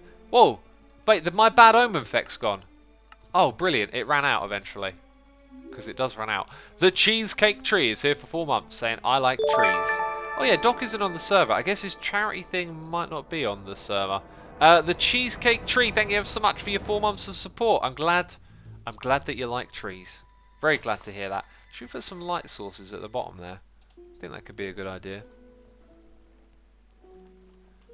And we got Badger Spanner here doing cheers for own bits. Saying, I won't recommend any horror films until you get off your butt and watch Scream. Oh, Scream. I haven't actually watched it. I've just watched the scary movie parodies. I don't know about that one. Isn't it supposed to be terrible? Oh, excuse me. Maybe I got it all wrong. But I thought the idea is that that one was not very good. Now you're gonna hurt me, aren't you? Badger, thank you so much for the cheers and the bits. I could try and watch it, I guess. Why did I come back here again? Lights. Ender chest. Now I've got to find my ender chest. Ow! Oh, berries! Get out of my way. Doc's not streaming yet. He'll be setting up. Scream is very wonderful and very knowing love letter to horror films. Alright, okay.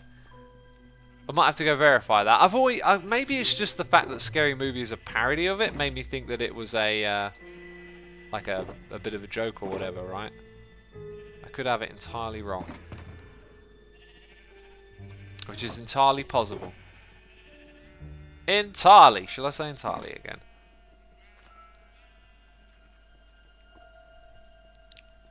The later Scream films got a bit silly. Sometimes that happens when you do lots of sequels, right? Isn't there like 5 of them? The parody stuff really got out of control, says Reneva. I loved it so much. Scary Movie was so hilarious. But yeah, they just got like more and more ridiculous and silly. Let's also put some torches just behind here, because I've got no idea if that's going to cause a problem or not. They are all terrible. Horror movies fail to actually terrify people. Most grotesque feels and aggravated yelling characters splitting up, says Wizmain. That just sounds like a very dismissive message with not a lot of thought there. Like, to just paint a broad stroke brush that, what is it you said? All of them are, well, whatever. Oh, there it is. There's the message. Yeah, characters yelling and splitting up. Yeah, maybe you just watch the bad ones. Like, there are bad horror movies, but horror in general can be fantastic. I've always said, though, you got to want to be scared. You got to, like, accept, yeah, of course it's not real. Of course it can be ridiculous, but you'd be missing the point. It's about the cinematic experience, being brought into this different world and different environment where creepy and scary things can happen. I mean, horror's like, in a ways, is like almost one of my favourites just because of how fantastic it can be when it works. It can certainly be bad as well. Not every horror is good horror, but yeah, to be so dismissive kind of sounds like you're missing out on a good thing.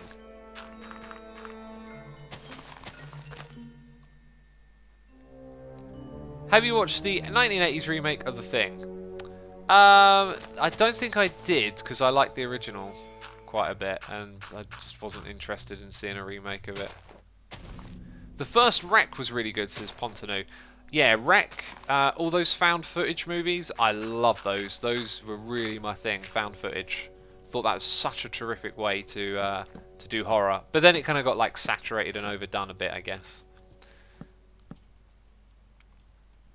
Camping Meerkat, I agree.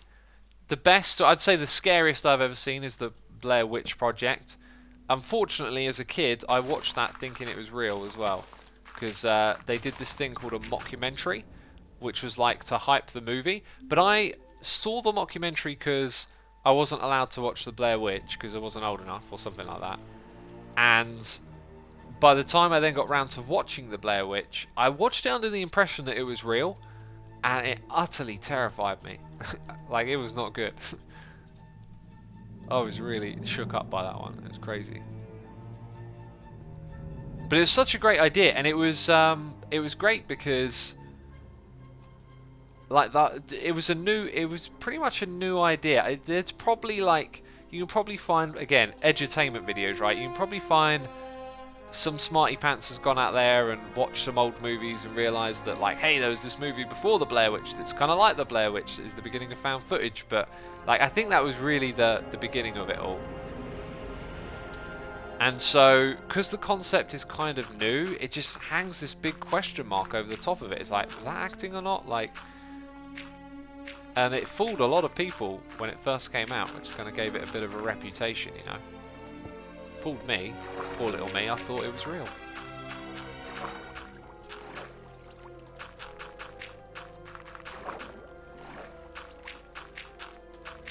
Right, let's bring that over here. Badger says, "Poor Widow X, poor Widow X." Oh jeez. Any upcoming movies you're excited about? Says Felix. Well, since nothing comes to mind, I don't think so. I won't mind seeing the new Terminator movie, just because Arnie's in it, the Governator. Other than that, not that I'm aware of, unless I've forgotten about something. I don't really pay that close attention to movies and stuff. I've laid this out like the lake isn't there in a way, and the lake will probably go eventually.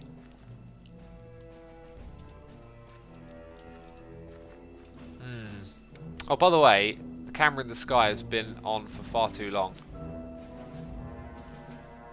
Now it's saving the replay file. Yeah, I might come back to this just a little bit later, actually, when we got more of a plan for what we're doing in this area. One thing I do need to do is put slabs over the top of this, so...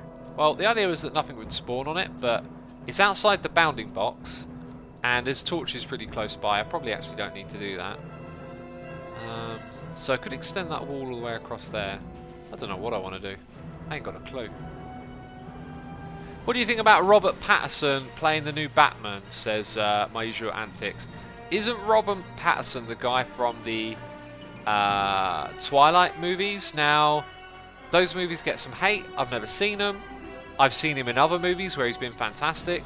I'm not one of these people that's like, oh, screw the guy from Twilight or whatever. And I remember when people went mad over Ben Affleck, who is, I think Ben Affleck's like a great actor on his day. I've seen him do some really great movies. And his brother is brilliant as well. That movie, something about Manchester by the Sea, I think it's called, is utterly brilliant. And that's his brother. But anyway, like, people on the internet losing their mind about like a particular actor getting a role for a character they like. I just, what a waste of time. Like, get over it. That's all I can say, to be fair. Just get over it. Ah, we were going to put a torch in here, weren't we? X used bone meal on the ground. Oh, yeah, yeah. I totally forgot about doing that, didn't I? I totally forgot about doing that. Let's go grab some bone meal then and get that job taken care of. I'll probably need to bring the camera count back on now. By the way, I think, have I left... I've kind of left stuff like all over the place. So I should probably tidy up a bit. Let's get rid of the junk in here. Okay, those are my work. Yeah, I keep going into those, don't I? Suma, what's your favourite scary movie, says Crash Animates? There's so many. Oh, I've seen so many, it's hard to say. I need to write these lists so I can answer your questions, you know. I need to sit down and have a think and do some research. Look at my DVD collection, you know.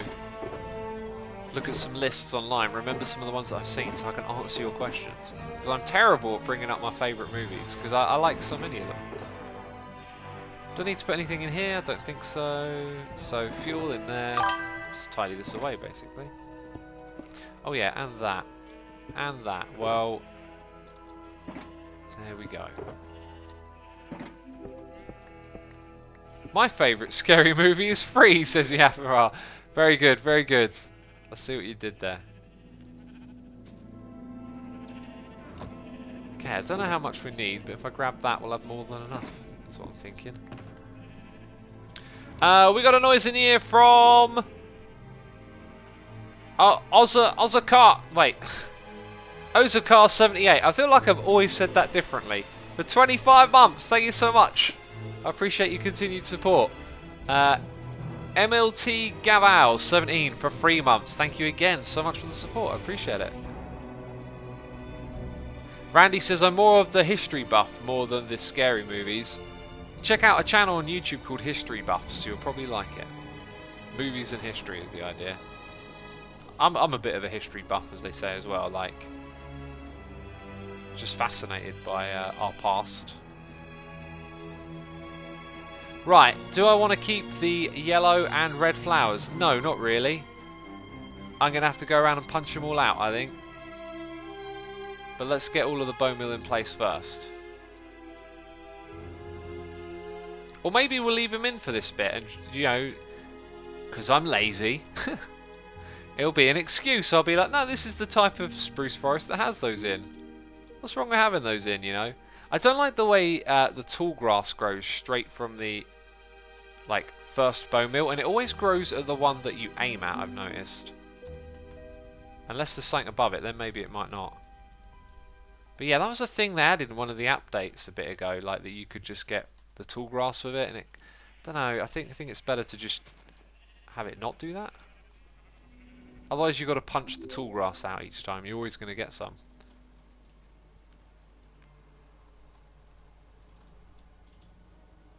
Have you heard about Tango creating Boombox again, says Herman. I have. I watched his episode.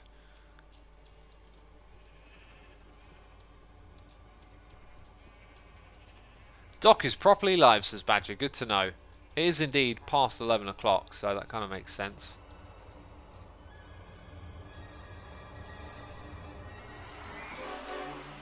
Right, I think we might have to just fly over this ourselves with our wings after. I'm not going to bring my camera account back on. Kind of feels like we're getting a good spread put together here. This helps hide the torches a little bit as well, which is important, I think. I also haven't noticed many spruce saplings like out on their own, so that might be a sign that most of the trees, or all of them, grew. It's quite dense, isn't it? Very dense here. I'm struggling to find a way through the bottom of the trees. Aha! Look, I found one that is yet to grow.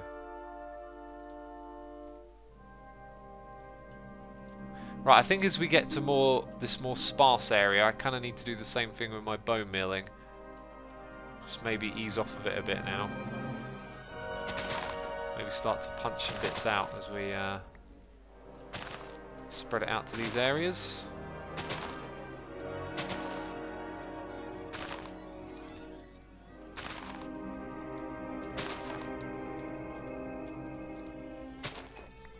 Right, I reckon that's probably going to look pretty good. Let's put on our wings before I jump down into the ravine and die. So from up here, I mean, it's kinda obvious because you got this wall here and it just, you know, it's not that bad when you get in a little closer, but it is really quite dense. I might have overdid it a little bit, and I think it looks fine though. The vegetation between all the bone meal, probably worth doing that. I think that's a good job actually. It's definitely just a little bit dense compared to what else is in the area. That's maybe one improvement I could have made, you know. Something we'll learn for next time. Cool. And it helps hide the... yeah, the trees also like help hide the back of the idea building a bit, which is good. I think that turned out great, actually, yeah. And the ravine, the top of the ravine don't look so bad either. Can we... oh, I almost made it in. I was going to go flying around in our underground forest. Which is looking majestical, by the way. This is great. Weird how you can see bits of the bone meal up there. I say bone meal, grass. Is what I mean, grass. The trees are invading ideas, says Luxy. Right, we got a noise in the ear from Corrupt Jods, subscribing with Amazon Prime, Zedwick _ subscribed, and Mr. Bredimus for 22 months saying, ahoy, good sir. Keep up the good work. Just popped into resub. Thank you so much, dude. I appreciate it. Thank you for your support. X, you should grow some vines off the back of the building. Oh, I don't know if I want to do that. That might be a little bit too far. Off the side of the trees might look good, but then that's not a natural spruce feature, is it? Right. Anyway, this is the end of the stream. I want to say a massive thank you to everyone who subscribed, resubscribed, donated, and cheered. Thank you to all of my patrons. You need to stick around. Don't tune out, though, because... wait, can I remember Doc's channel name? I need you to be a part of a raid. Because Doc is doing his charity stream today, so be sure to go check it out and give him some support. Okay, you can now hit the raid button in chat. Please do join in the raid, and I'll send you over to Doc, and that's it from me. So thank you, everyone. I'll see you later. Bye-bye.